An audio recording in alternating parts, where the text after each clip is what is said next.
할렐루야, 주님을 찬양합니다. 2022년 1월 둘째 주 온라인 성경 공부를 시작하겠습니다.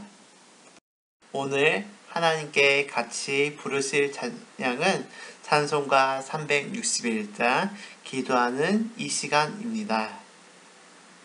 오늘 우리에게 주시는 하나님의 말씀은 에베소서 5장 19절입니다. 다 같이 읽겠습니다. 시와 찬송과 신령한 노래들로 서로 화답하며 너희의 마음으로 주께 노래하며 찬송하며. 오늘은 예배의 역사 8번째 시간입니다. 예배의 역사에서 스티븐 글린의 예배의 특징을 대해 말씀드리겠습니다. 스티븐 글린은 본래 인본주의자였습니다. 그렇기 때문에 그는 모든 면에서 신비적인 것을 거부하고 합리적이고 분석적이며 주관적인 것을 추구하는 성향을 가지고 있습니다. 이러한 성향은 스티븐 글린의 예배의 모든 면에서 반영되었습니다. 스티븐 글린의 예배의 첫 번째 특징은 설교 중심이란 것입니다. 그는 예배자들이 오직 하나님의 말씀에 집중해야 한다고 생각한 나머지 예배장 안의 모든 상징물들과 예술품들은 청소하였습니다. 스티븐 글린에 의하며 예배에서 자연스러운 목소리로 말하거나 노래하는 것은 솔직하고 정직한 것이므로 받아들여질 수가 있습니다. 그러나 예술가에 기교하거나 상상력에 마음을 뺏기거나면 그것은 잘못된 것이므로 바로 잡아야 합니다. 그렇기 때문에 상징물과 예술품들은 예배장에서 제거되어야 한다는 것입니다. 이러한 관점에서 대한 평가는 두 갈래로 나타납니다. 한편으로는 끔찍하고 선틈하다고 하는 반면에 다른 한편에는 선명하고 하다는 것입니다. 오늘날 한국교회 예배당 안에 상징물이 부재한 것은 스티븐 글린의 영향이라고 보여집니다. 한국교회는 스티븐 글린의 영향을 받은 부분이 아직도 많이 남아있습니다. 그렇기에 본 연구는 스티븐 글린의 예배에 대해 자세히 알아보고 현 한국교회 현장에 대한 이해와 연구자가 이해한 내용을 바탕으로 평가하고자 합니다. 스티븐 글린 예배에 의해 서론에서 말한 바의 신학을 가진 스티븐 글린에게는 두 가지 면에서 영향을 미친다. 첫째로 그의 기도이다. 정확히 말해서 경건이나 찬양이기보다는 믿음에 대한 신학적 규정들로 나타납니다. 따라서 그리스도의 실제적 임재를 부인하게 되었습니다. 그 결과로 두 번째 면인 선찬에 있어서 교제의 개념이 불분명하게 나타나는데 이것은 교제의 개념이 그리스도의 실제적 임재에 의존하지 않고는 성립될 수 없기 때문입니다. 스티븐 글린이 다른 16세기 개혁가들과 근본적으로 달랐던 점 하나는 그 자신이 선만찬 자체를 은혜의 방편으로 여기지 않았으며 선만찬 예전을 기독교인 예배의 정규적 순서로 생각지 않았다는 것입니다. 따라서 그는 선만찬의 이론과 실제에 있어서 선만찬을 자주 가져야 한다고 보지 않았습니다. 대부분의 말씀의 예전 순서에 해당되는 부분을 그대로 보존하였으나 성서 일과가 간단하게 되고 선자 축일에 관련된 기도문이나 성경 본문, 기타 순서들은 배제되었습니다. 음악적인 요소들은 가감할 정도로 축소시켜버렸습니다. 또한 성경 봉독과 설교는 다국어로 진행하도록 하였습니다. 선만찬 예전에 있어서는 복음성과 소르스코르사가 없어지고 대신 니케아 신경이 노래로 불러지는 동안 성물의 준비가 이루어졌습니다. 예배 기원과 상투스는 그대로 보존하였습니다. 그러나 미사 전문은 4가지 기도로 바꿨는데 그 길이는 본래의 미사 전문과 비슷하거나 약간 짧은 정도였습니다. 미사 전문의 4가지 기도를 보면 첫 번째 기도는 하나님의 창조와 설립과 구속에 관한 감사 기도였는데 이것은 주기도문으로 끝을 맺었습니다. 두 번째 기도는 상당히 교훈적인 것이었습니다. 이 기도는 필수적으로 신자들이 세상에 생명을 주는 빵이라는 말씀 속에서 하늘의 참된 양식을 먹게 된다는 내용을 포함하게 되었습니다. 여기에는 순환에 관한 언급과 함께 성찬에 참여하는 모든 이들에게 성령께서 주시도록 기도합니다.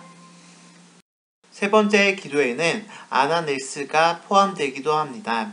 이 기도는 오 주여 천지는 없을지라도 주의 말씀은 영원하나이다는 성언으로 시작됩니다.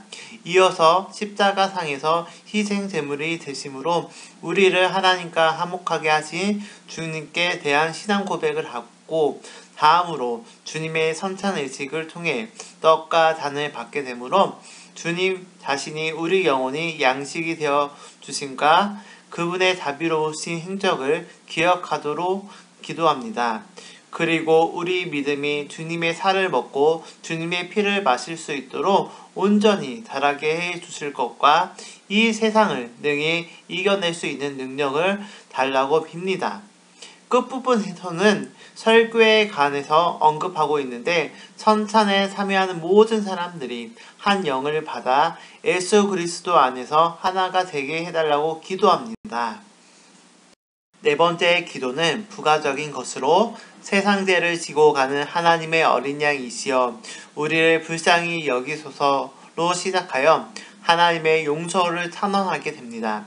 그리고 우리 주님이 베푸신 향연에서 영적 교대가 이루어지기를 빌면서 끝을 맺습니다. 성찬 제정사는 고린도전서 11장 23절에서 26절까지의 말씀을 낭독하게 되는데 이것은 로마 미사 예식의 제정사보다 한 절이 더해진 것입니다.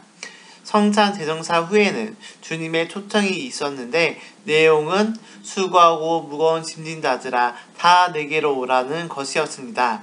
그리고 성찬 참여가 있고 시므온의 창가가 불러진 후 간단한 성찬 후 기도로서 예배가 마쳐집니다.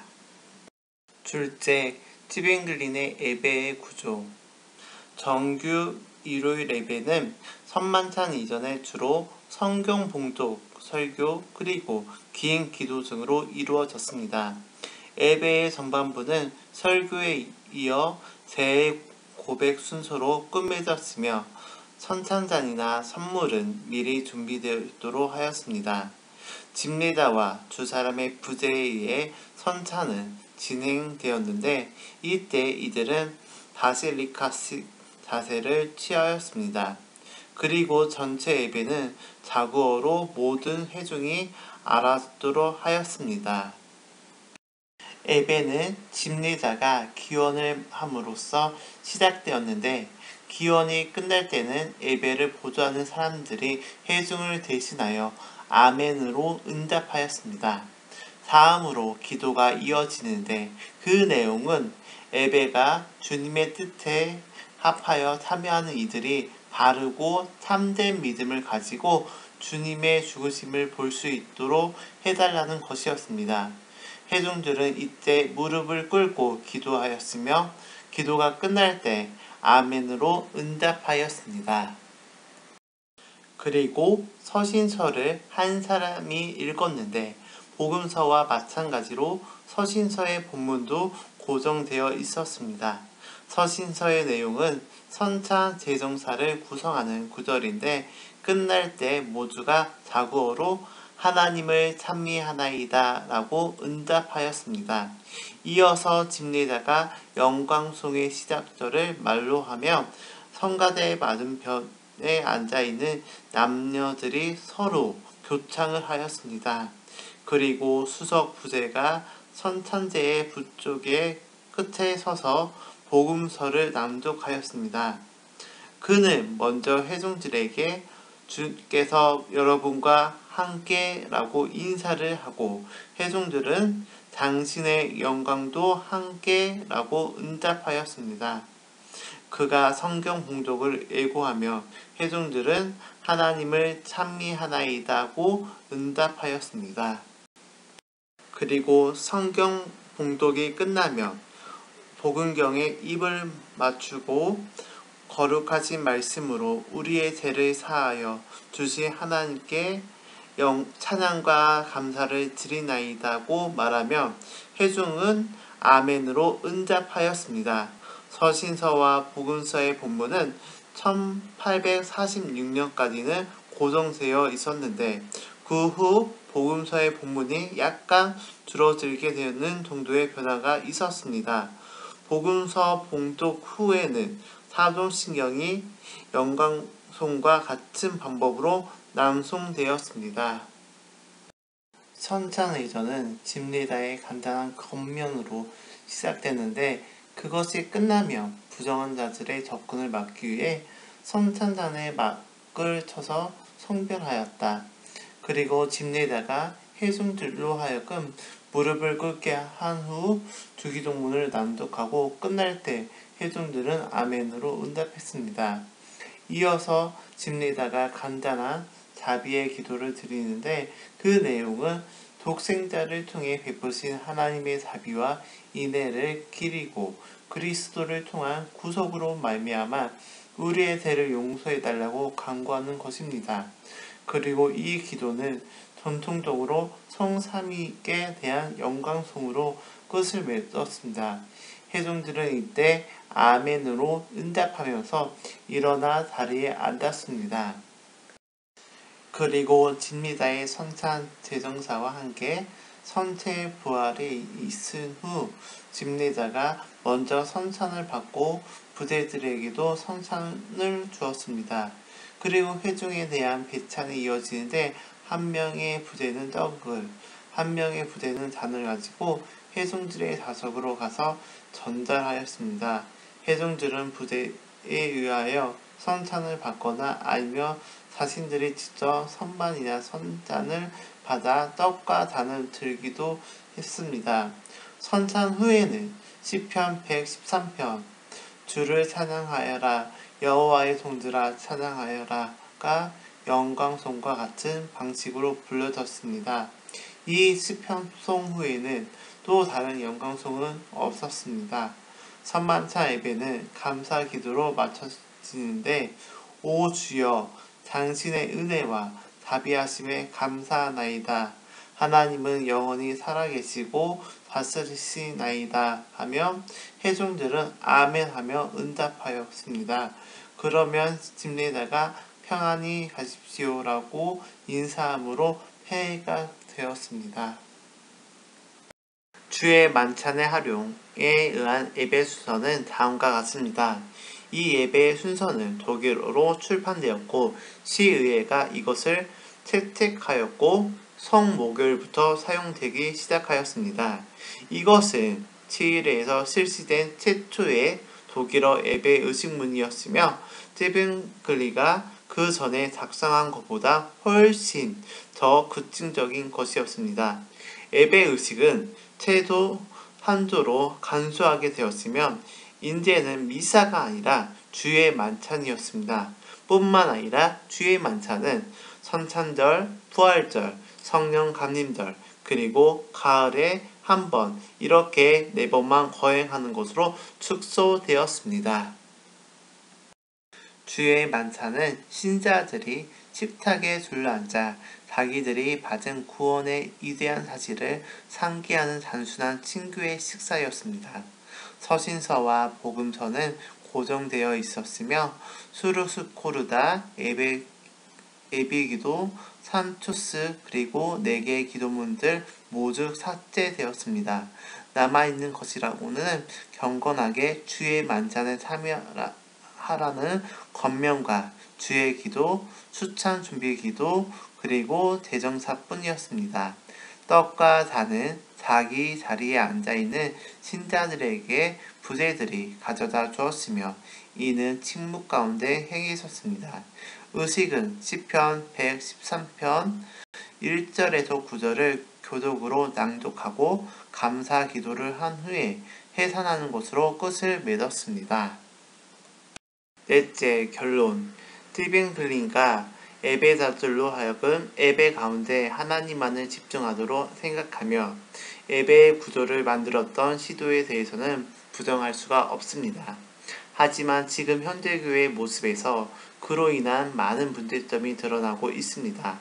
특히 예배의 계속된 축소가 가져다주는 예배 안의 의미 상실은 예배의 본질과 그의 필요성 또한 약화시키고 있으며 그 대표적인 예론 선찬을 말할 수가 있습니다. 스티븐 흘린의 하나님을 향한 사랑은 우리가 배워야 하며 집중하고자 하는 그 심성도 배워야 합니다. 하지만 예배의 축소가 가져온 지금 현대 교회에 대해 우리는 다시금 생각해보고 그 결과가 부정적이라고 생각되어진다면 우리는 가감하게 과거의 좋은 모습에서 현대 교회의 예배의 활성화를 생각해야 합니다. 이에 대해 몇 가지 제시하고자 합니다. 첫째로 성찬의 부활.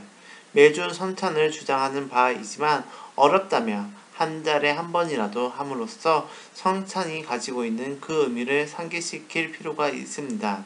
둘째로 예배 모든 순서의 소중함을 깨닫는 것입니다. 이는 말씀만 예배의 중요한 요소가 아닌 모든 순서가 하나님께 예배하고 있음을 강조시켜야 한다는 주장입니다. 셋째로 대중의 참여 예배입니다. 인도자가 주도하는 예배가 아니라 한 개의 청중이 참여하는 예배를 말합니다.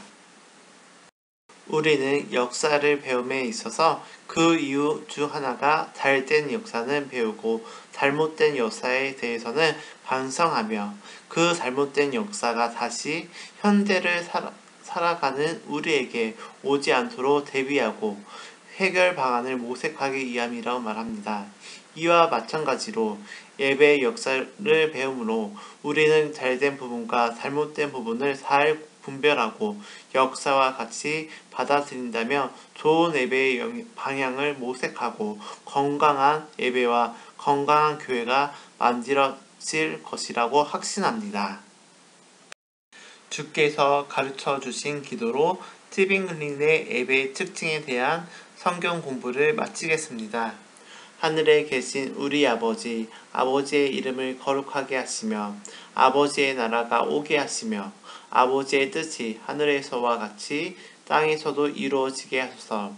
오늘 우리에게 일용할 양식을 주시고 우리가 우리에게 잘못한 사람을 용서하여 준 것 같이 우리 죄를 용서하여 주시고 우리를 시험에 빠지지 않게 하시고 악에서 구하소서. 나라와 권능과 영광이 영원히 아버지의 것입니다. 아멘.